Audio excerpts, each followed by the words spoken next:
Hey guys, welcome to the Daily Word Bible Study, a book by book, chapter by chapter, and verse by verse study of the entire Bible, plain and simple.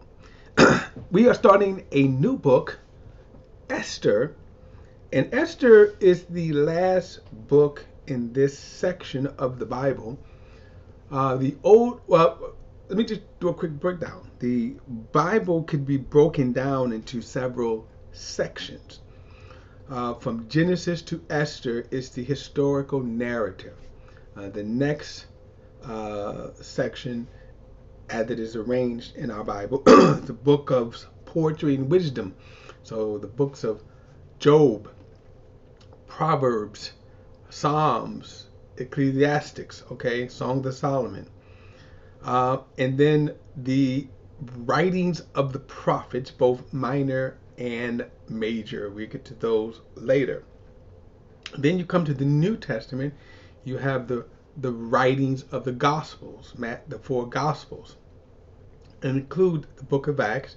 And then the other section is the letter of the epistles. Each section, the books are arranged as best as they can in order of age, in other words, of dating. So as I said, we're coming to this is the last book of the historical narrative section, Esther. It is written in the same time period as Nehemiah and Ezra. And so what we need to understand about that these are what's called post Babylonian exile writing. So this is they're coming back, or this is the time where they are living after the Babylonian 70-year exile, the judgment of God against Israel for their many sins. Ezra in Jerusalem focused on those exiles, the fraction. And by the way, they're kind of known as the remnant, but the fraction that returned to the land. Esther exists with those Jews who have been deported and now for the past 70 years have been living scattered throughout first the Babylonian exile, and then secondly now the Medes and the Persian kingdom. And now so Esther lives in. Now let me go back and say this. So in Daniel's prophecy, which we haven't gotten to his writings, I did talk a little bit about the timing here. So you go back to Nebuchadnezzar, and then of course this is the time of Daniel. Daniel has a vision. Nebuchadnezzar has a vision, and he sees this human form. And this human form is divided into four parts. They turn out to be four world dominating kingdoms. Okay, four world dominating kingdoms. It is also a prophetic picture from that time, Daniel or Nebuchadnezzar, to the end of the world, until Jesus comes and destroys the human form, which turns out to be human kingdoms, governments. The prophecy, of course, is that the Babylonian empire would fall to the Medes and Persians. This is the span of the 70-year exile. So we see, again, we'll see this in the book of Daniel. You see how that Nebuchadnezzar's grandson, who decides that he was going to flaunt and insult God by drinking drinking wine from the golden goblets and all that kind of stuff. Then you see this handwriting, his hand that appears in this big party. His hand appears and starts writing on the wall, and everybody's kind of freaked out about it. The prophecy was that your kingdom is ending now, and it's going to shift from the Babylonian kingdom to the Medes and Persians. So that's where we are right now, in the kingdom of the Mede and Persian. Now the Mede and Persian kingdom is very interesting because they have some very interesting, or not interesting, stupid laws. For example, one of the things we're going to see is that when you have uh, a decree that's issued by the king, it cannot be reversed. So the thing is, why would you put something up like that, right? Or at the very least, you would at least say, okay, let me think about what I'm going to decree. But we're going to see how they would make these foolish decrees about the kingdoms, okay? So let's get into it, the book of Esther. Now, also, Esther is going to be more than she's going to rise to being the queen. But it's going to be more, it is a love story. So you can say it's a personal rise to being queen. And being queen back then is not what people think. Just like today, when we think about the Queen of England today. And in reality, it really means nothing. They have no power, like the Queen of England. I digress in the sense of saying this, that I don't even know why we spend a lot of time, the interest there, but okay. But anyway, the Queen of England, who, of course, last summer passed away, and then, of course, everybody made this huge, big deal out of the Queen of England. But she has no power. Well, in this day, the Queen, more or less, was just kind of not, you had no power. Absolutely. So it was more so, it was better being queen than it would have been a regular person, but again, no power. However, we're going to see how God will use Esther in her role to actually save the nation. So the biggest thing about the book of Esther is more than a love story, but she will actually be the instrument that will save Israel from destruction. Okay? Okay.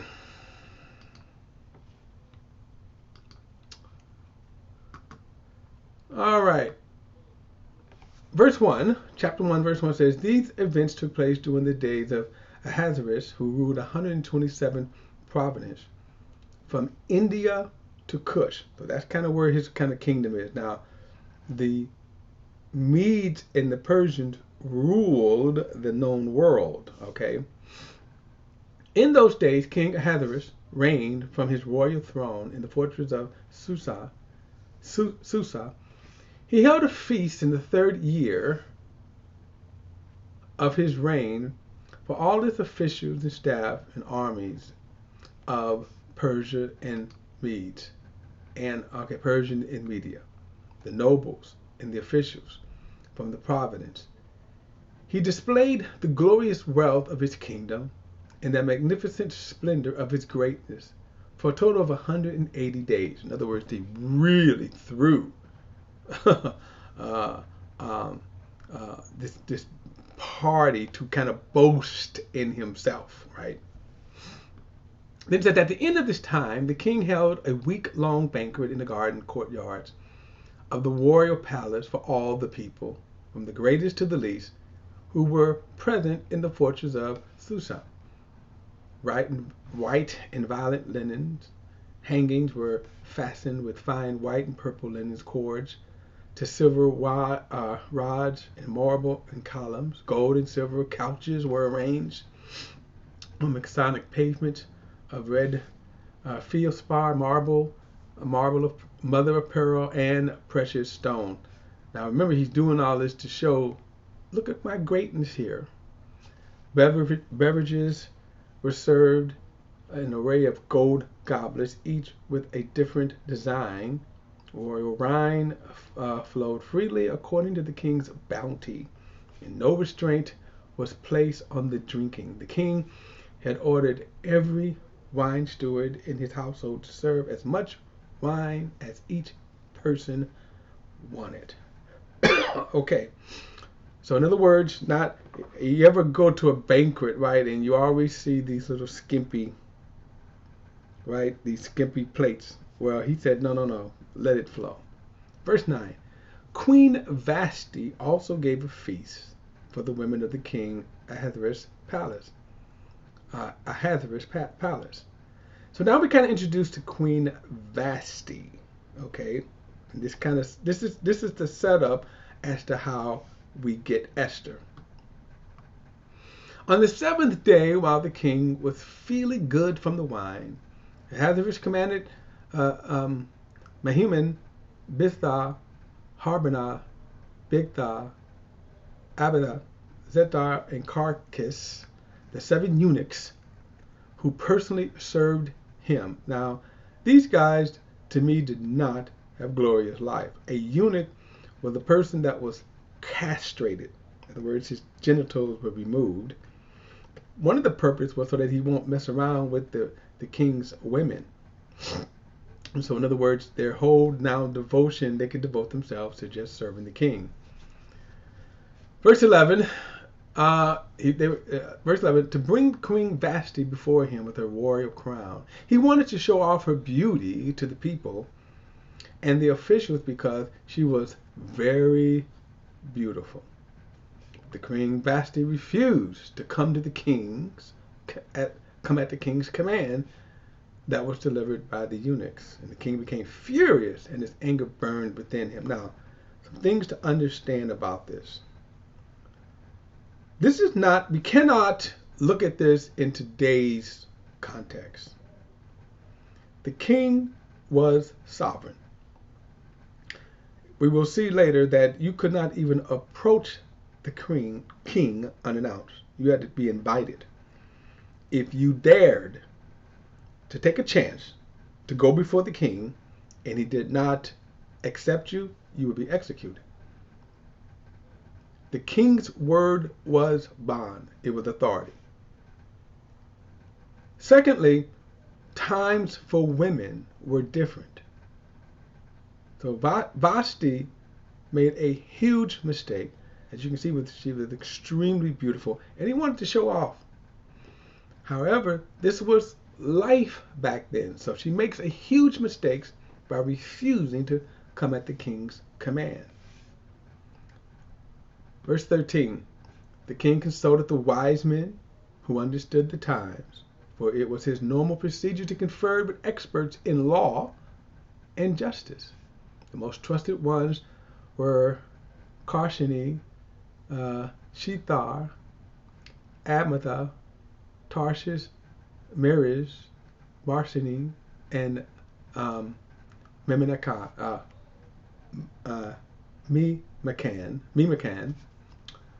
These were 7 officials of Persia and Media who had personal access to the king and occupied the highest positions in the kingdom. In other words, they were his main men. The king asked, according to the law, what should be done with Queen Vashti, since she refused to obey King Ahasuerus. Ahasuerus, I'm going to say I'm trying to pronounce this right, but anyway, Ahasuerus' command that was delivered by the eunuchs. Menucan said in the presence of the king and his officials, Queen Vashti has wronged not only the king, but all the officials and the peoples who are in every one of King Ahasuerus' providence. For the king's actions will be public knowledge to all the women, and cause them to despise their husband and say, King Ahasuerus ordered the king, as Ahasuerus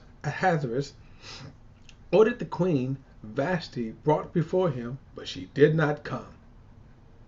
Before this day is over, the noble women of Persia and Media who hear about the queen's act will say the same thing to all the king's officials, resulting in more contempt and fury. In other words, she didn't keep her place. Okay? I'm starting to like this, Val. I better not. Okay. Anyway, I'm joking, though. I'm joking. The point is that, hey, she got out of her place. She didn't keep her place. Okay? Verse 19, if it meets the king's approval, he should personally issue a royal decree. Let it be recorded in the law of the Persia and Media, Persian Media, so that it cannot be revoked. Now, this is this law I was telling you about. Once they decree it, it can't be revoked. He said, Vashti should not enter the king Ahasuerus' presence, and her royal position is to be given to another woman who is more worthy than she. The decree the king issued will be heard throughout his vast kingdom, so all women will honor their husbands. I'm going to move on here. Yes.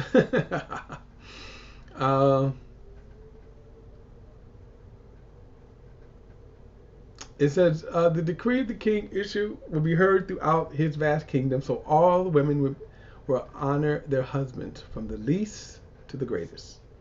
I'm kind of liking that.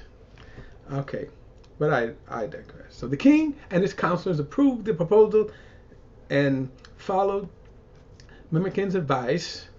He sent letters to all the warrior provinces, to each province in his own script, and to each ethnic group and his own language, that every man should be master of his own house and speak in the language of his own people. I'm kind of liking this here. Anyway, I'm joking though. But what this does show, and the reason why this is important, and why Vashti messed up, okay, is that as James Brown said, it's a man's world, and there was no way to change that. So she ends up losing her position. Now, we don't hear from her or what happened to her, because that's not the focus of the story. But she's removed from that position now. Now, you may say, well, did she care? Well, you have to keep this in mind, that the mindset was different. So, in other words, how valuable was her position versus losing? And again, the mindset was different back there. But it also kind of gives a foreshadowing of how things would go. Again, it's kind of a foolish law that once it's decreed, once you write it out, you cannot revoke it. And I think that's kind of stupid, because you should always be able to say, hey, at the very least, we made a mistake. And what this law does, it does not give room for the king to make a mistake. Now, we're going to see this also in Daniel's time, where they get the king to issue a foolish decree. So you always should have, this is why ultimate power. And then you got people like these men who sitting around, right? They're influencing the king. He's not necessarily paying attention to what some of these men are saying. But anyway, all right, guys, don't forget to like and share this video. Subscribe to BP, the Bible Perspective. Don't forget to hit that like and subscribe button. Add your comments. All comments are welcome. See you in the next study.